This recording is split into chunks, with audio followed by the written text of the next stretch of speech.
Herkese selamlar Dizivizyon izleyicileri. Umarım hepiniz çok iyisinizdir.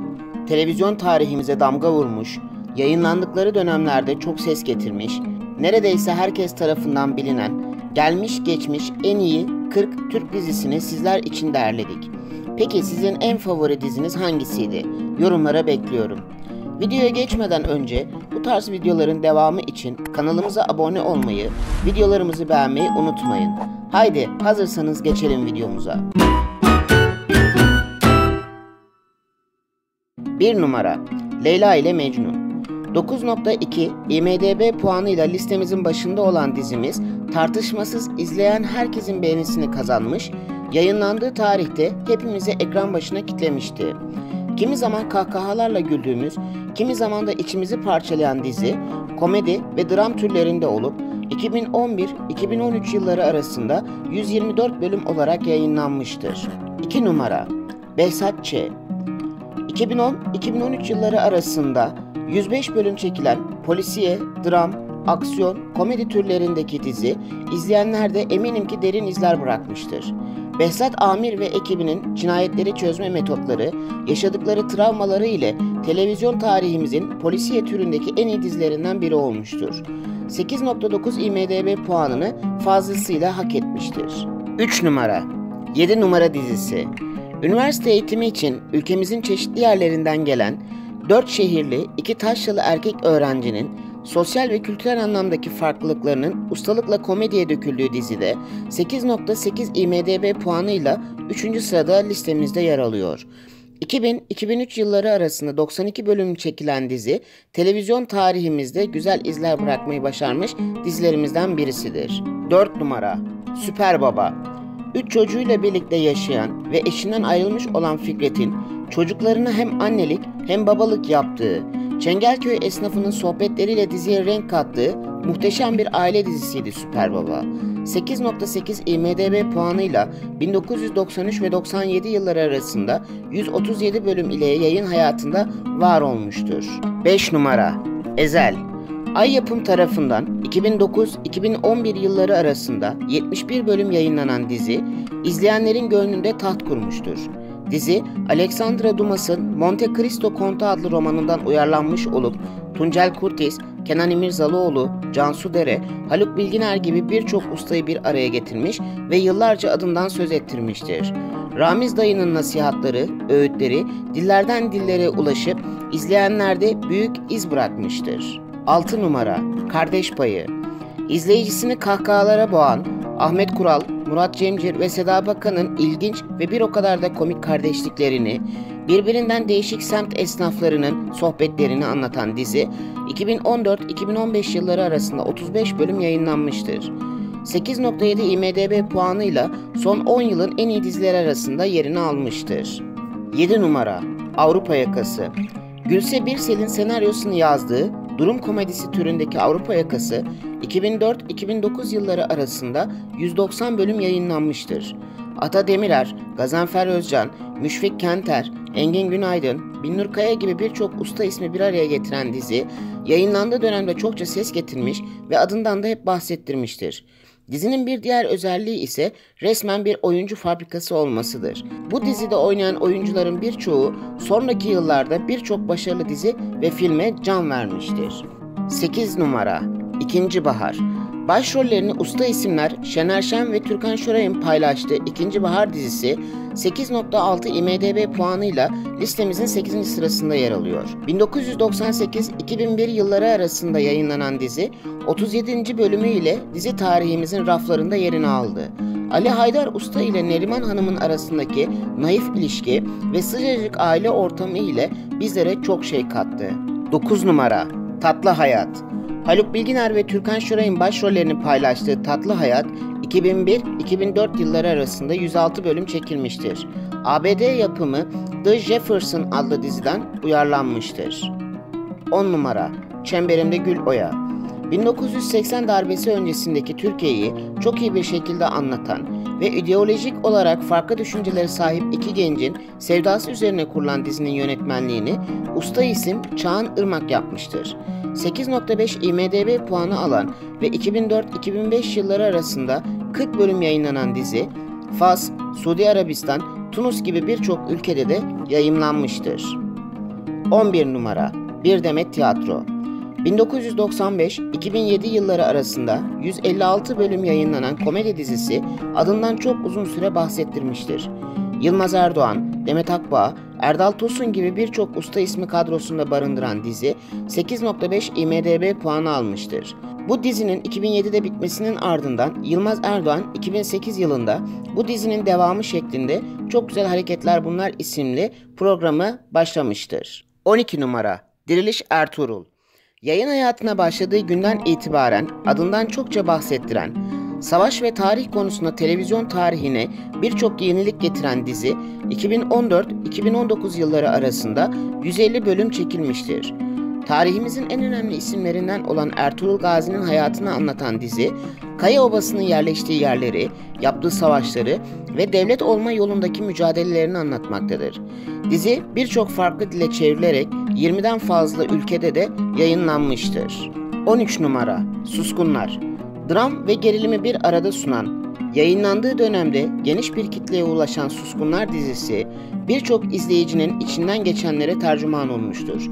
2012 yılı içerisinde başlayıp 28 bölüm çekilen dizi yine 2012 yılı içerisinde sonlanmıştır. 8.4 IMDb puanı alarak en iyi diziler listesinde adını yazdırmıştır. 14 numara İçeride.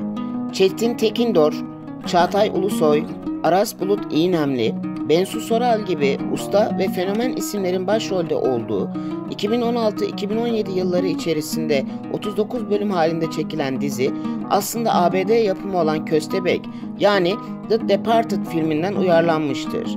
Aksiyon, polisiye, macera ve dramın birlikte işlendiği dizi yayınlandığı dönemde çok büyük bir kitleye ulaşmış ve 8.3 IMDb puanıyla adını en iyi diziler listesine yazdırmıştır. 15 numara Poyraz Karayel. 2015-2017 yılları arasında 82 bölüm yayınlanan dizinin başrollerini İlker Kaleli ve Burçin Terzioğlu birlikte paylaşmıştır. Eşinden ayrılmış, polislik mesleğinden atılmış, alkol bağımlılığına düşmüş bir adamın gayri resmi bir görev ile bir mafya babasının ekibine sızması ve mafya babasının kızı ile olan bazen sempatik ve komik, bazen dramatik ve ağlatacak cinsten ilişkisini anlatan dizi 8.3 IMDb puanı almıştır. 16 numara Bizimkiler. Bir apartmanda yaşayan, birbirinden farklı ailelerin kendi aralarında ve komşuları ile yaşadıkları ilişkileri komik bir dille anlatan ve televizyon tarihimizin en uzun yapıtlarından biri olan dizi 1989-2002 yılları arasında çeşitli kanallarda toplam 459 bölüm halinde yayınlanmıştır.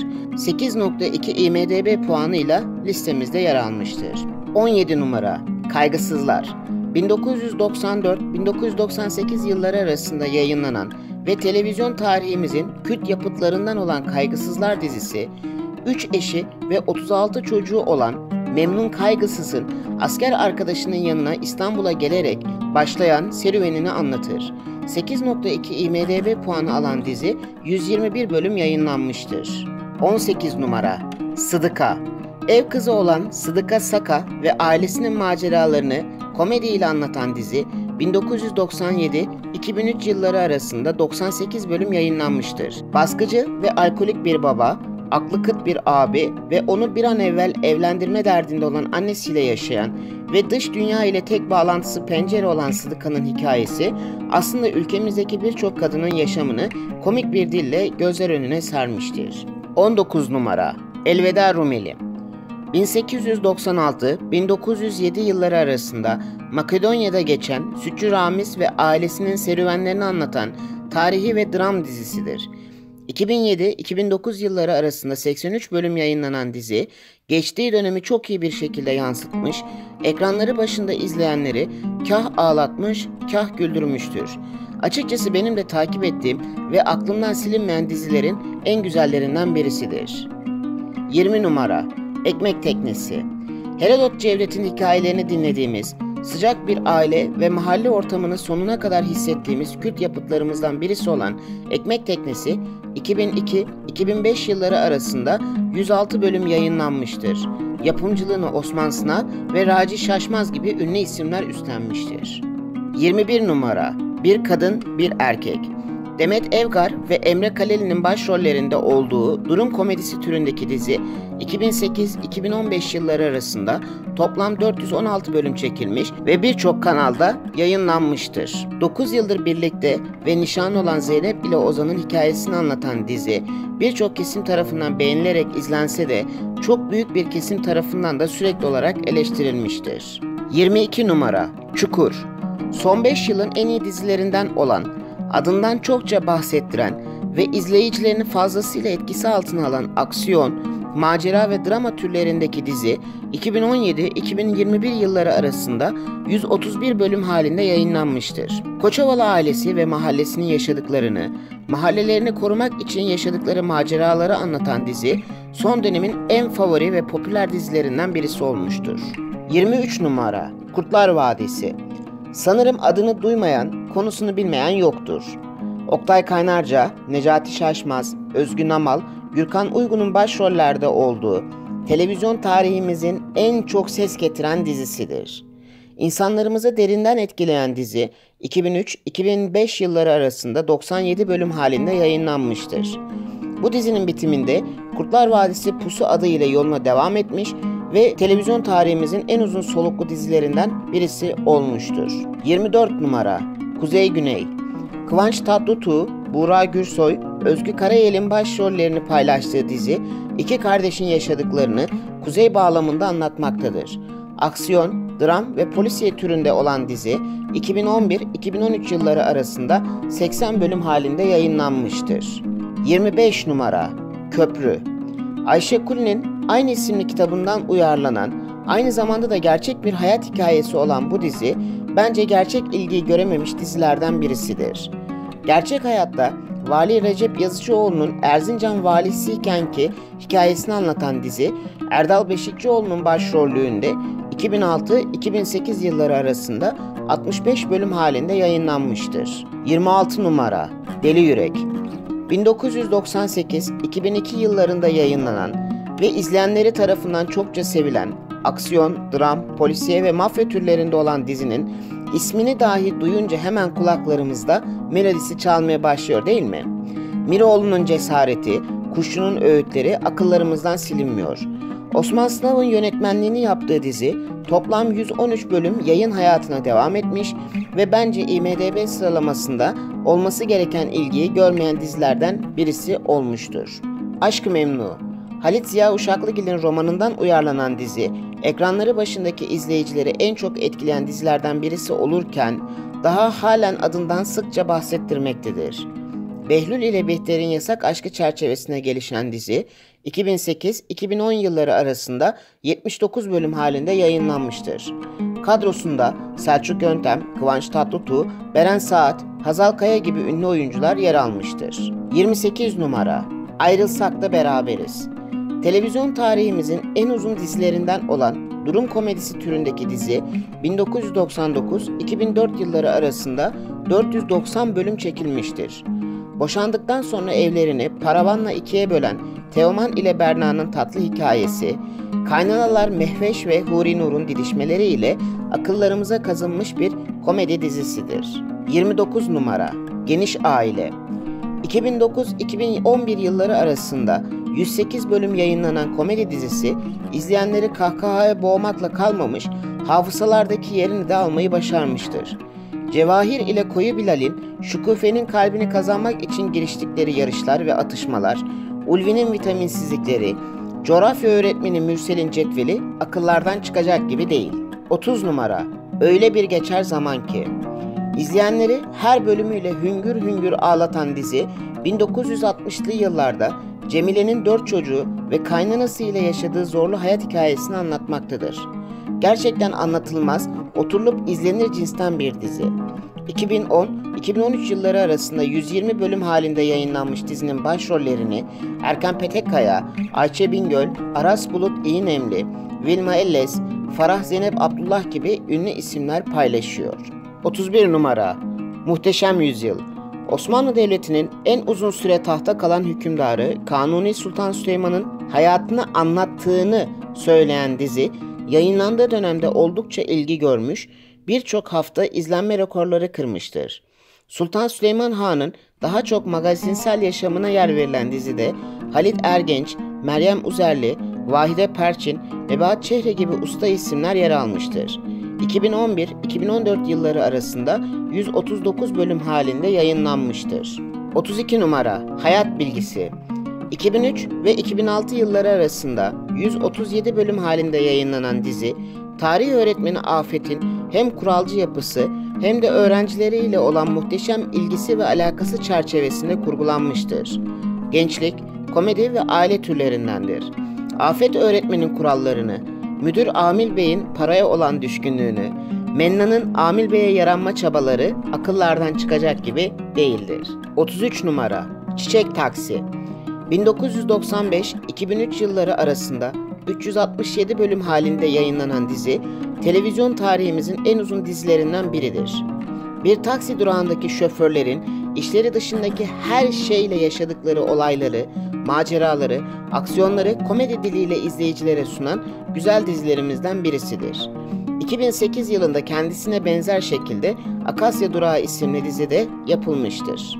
34 numara Yaprak Dökümü Günümüzde dahi adından hala söz ettiren, yayınlandığı dönemde izleyiciler tarafından çokça ilgi gören Reşat Nuri Güntekin'in romanından uyarlanan dizi, 2006-2010 yılları arasında 174 bölüm halinde yayınlanmıştır.